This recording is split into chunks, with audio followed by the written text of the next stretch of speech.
ఇక డీటెయిల్స్ లోకి వెళ్తే అనపర్తి మండలం పెడపర్తిలో శ్రీ పార్వతీ సమేత శ్రీ రామలింగేశ్వర స్వామివారి దేవస్థానంలో బ్రహ్మశ్రీ యలమంచిలి కృష్ణమూర్తి శివాచార్య ఆచార్యుల ఆధ్వర్యంలో 41 రోజుల పూజా కార్యక్రమాలు ఘనంగా ముగిశాయి.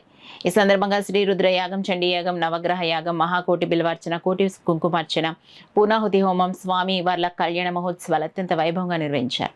కార్యక్రమంలో ఆంధ్రప్రదేశ్ శాసనసభ స్పీకర్ చింతకాయల అయ్యన్న పాత్రుడు, పద్మావతి దంపతులు పాల్గొని ప్రత్యేక పూజలు నిర్వహించారు. ఎమ్మెల్యేలు Nallamilli Ramakrishna Reddy, Gorantla Buchaiah Chowdary, Vegulla Jogeswara Rao, MLC Somu Veerraju, Godavari eastern delta project chairman Muralasetti Sunil, తూర్పుగోదావరి జిల్లా కూటమి నాయకులు బ్రహ్మశ్రీ యలమంచిలి కృష్ణమూర్తి శివాచార్య ఆచార్యులకు కనకాభిషేకం చేసి సత్కరించిన ఆంధ్రప్రదేశ్ శాసనసభ స్పీకర్ శ్రీ చింతకాయల అయ్యన్న పాత్రుడు, పద్మావతి దంపతులు మరియు కుటుంబ సభ్యులు, ఎమ్మెల్యేలు Nallamilli Ramakrishna Reddy, Gorantla Butchaiah Chowdary, Vegulla Jogeswara Rao, MLC Somu Veerraju, Godavari eastern delta project chairman Muralasetti Sunil, Brahmasri Yalamanchili Krishnamurthy Sivacharya ఆచార్యులు, వారి శిష్య బృందం పాల్గొన్నారు. ఈ కార్యక్రమంలో అనపర్తి నియోజకవర్గ మండల కూటమి నాయకులు, పెడపర్తి గ్రామ కూటమి నాయకులు, కార్యకర్తలు, గ్రామస్తులు, భక్తులు పాల్గొన్నారు.